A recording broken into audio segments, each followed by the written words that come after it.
పదాన్ని ఎలా ప్రొనౌన్స్ చేయాలో నాకు అర్థం కావట్లేదు. తెలుగులో లా డాష్ కొడుకు అందేనా అనేది బర్స్టెడ్ అంటే ఇది భారతదేశంలో నుండి ఏ ఒక్క మీడియా కూడా రాయటానికి అనడానికి సాహసం చేయదు. కానీ ఆస్ట్రేలియా వాళ్ళు 100% వాళ్ళు రాసింది ప్రచురించింది కరెక్ట్ అని చెప్పేసి ఈరోజు నాకు కూడా అనిపిస్తుంది. ఇప్పుడు నవీద్ అక్రమ్, సాజిద్ అక్రమ్ అనే ఇద్దరు తండ్రి కొడుకులు కలిసి 16 మందిని దారుణంగా చంపేశారు. యూదుల యొక్క పండుగ హనక్కా అది ఈ 14 నుంచి 22 తారీఖు వరకు ఉంటుంది. అది మార్నింగ్ ఎక్స్ప్లెయిన్ చేస్తాను. నా బ్యాడ్లో పోతే అది ఎల్లో డాలర్ వచ్చింది. జనానికి ఎక్కువ చూపించడం, నాకు డబ్బులు కూడా రావు. డబ్బులు రావడం సమస్య కాదు. వన్స్ ఎల్లో డాలర్ వచ్చిందంటే జనానికి కూడా చూపించడు వాడు, యూట్యూబ్ వాడు. రికమెండేషన్స్ పోవు, మీరు షేర్ చేయాలి అంతే. సో పాయింట్ ఏంటి, మార్నింగ్ చెప్పిన వీడియోని డిస్క్రిప్షన్స్తో చూడండి.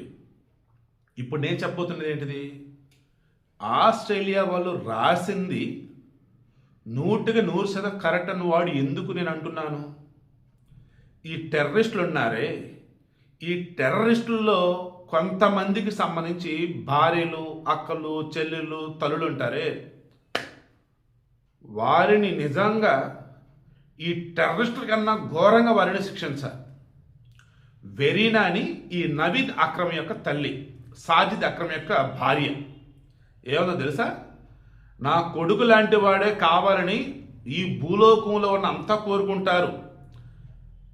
ఈ కొడుకు ఎవడు, 16 మందిని చంపిన టెర్రరిస్టు, వాడి లాంటి కావాలని భూలోకం అంతా కోరుకుంటారట. ఎందుకట, మందు అలవాటు లేదు, సిగరెట్ అలవాట్లు లేవు, ఎటువంటి చెడు అలవాట్లు లేవు, ఫ్రెండ్స్ కూడా సరైనగా అంటే చెడుగా ఉండే ఫ్రెండ్స్ ఉండరు. మగవాడు అంత మంచోడు, ఎంత మంచోడు అంట, జస్ట్ ఉగ్రవాదులను అంటారు టెర్రరిస్టులు ఎవరు చంపేస్తాడు అంతే. అదేమంటుంది, నా కొడుకు కాదంటుంది, చంపింది లైవ్లో అంతా చూస్తారు, వీడియో ఫుటేజ్ ఉంది, అది నా కొడుకు కాదంటుంది. నా కొడుకు చాలా మంచోడు, స్కూబా డైవింగ్ వచ్చు, ఈత పడతాడు, తర్వాత చేపలు పడతాడు, తర్వాత వచ్చేసి సరదాగా జిమ్కి వెళ్తాడు, టూరిజం అంటే ట్రావెలింగ్ చేస్తాడు, బంగారం అయిన నా కొడుకు. మీరు నా కొడుకుని అట్ట అంటారేంటి, నేను నమ్మను, నా కొడుకు మంచోడు అంటాం. అదేమంటే గతంలో వ్యాపారం చేసాడు, లాస్ వచ్చింది, ప్రజెంట్ ఇటుకలు బట్టి ఎక్కడో చేస్తున్నాడంట. వీళ్ళని క్రాస్ చెక్ చేస్తే ఈ ఆడవాళ్ళ విషయంలో సంస్కారం ఉంటే ఆగిపోతున్నాయి. కొడుకులు వీళ్ళు ఎంత దుర్మార్గులు అంటారు, అబ్బాయి ఇంప్రూవైజ్డ్ ఎక్స్ప్లోజివ్ డివైస్ ఐఈడి అది ఉందిరా వీళ్ళ కారులో. ఇన్ కేస్ వీళ్ళు గనక ఈ తుపాకుల విషయంలో గనక ఎక్కడన్నా గనక అనుకున్నట్టుగా ప్లాన్ సక్సెస్ కాకపోతే ఆ కారులో ఉన్నటువంటి ఐఈడిని పేల్చి మొత్తం జనాలు ఉన్న Delhi, same Delhi type plan, మొత్తం ట్రాఫిక్ ఉన్న ఏరియాలో బ్లాస్ట్ చేయాలి. వాడు అంతే కదా, చక్కగా ఎర్రకోట దగ్గర కూర్చొని 3 గంటల పాటు బాంబు తయారు చేసి పేల్చాడు. అది ఇలా ప్లాన్.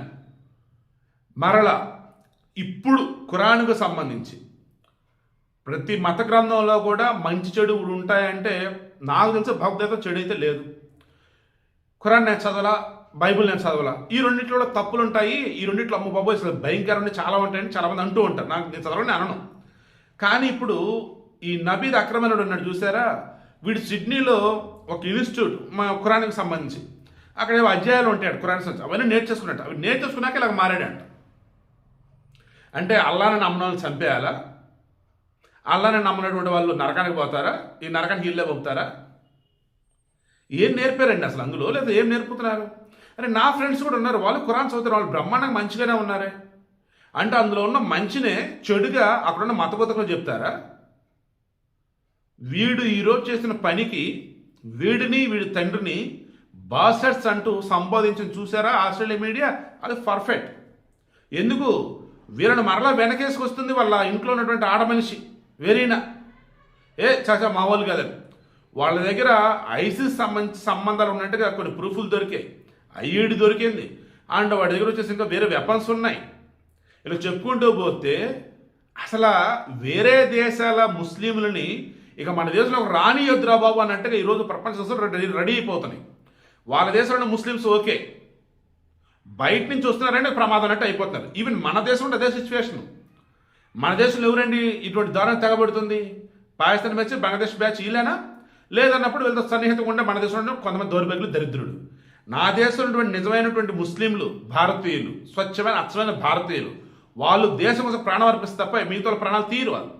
సో అంతేమని నేను చెప్తున్నది ఏంటిది, బర్స్టర్స్ అంటూ ఎల్ కొడుకులు అంటూ ఏదైతే ఈ ఆస్ట్రేలియాలో ప్రచురించిందో అలా ప్రచురించే దమ్ము ధైర్యం మన ఇండియా ఒక్కడికైనా ఉందా? కానీ క్వశ్చన్ చేస్తారు. అదేమంటే చిన్నప్పుడు పాపం చాలా ఎదగాలనుకుంటాడట, కానీ అందరూ అతన్ని గేల్ చేశారు, అతను ఒక్కడే చేసి అంతమంది ఎన్ని రకాల ఇబ్బంది పెట్టారు, మతం పేరుతో దూషించారట. పాపం బాగా పేద ఫ్యామిలీ, ఇదిగో అలా డైవర్ట్ అయిపోయాడులే, ఇలా సొల్లు కబుర్లు చెప్తూ మన వాళ్ళు మీడియాలో ఇస్తూ ఉంటారు. But Australia media hats off చెప్తున్నా, ఆ ముందు చూశారు ఈ నవీద్ అక్రమ తల్లి వెరీనా, అమ్మా మీ కొడుకు మీ ఆయన గొప్పలే తల్లి, దయచేసి మాత్రం బయటికి రాకమ్మా.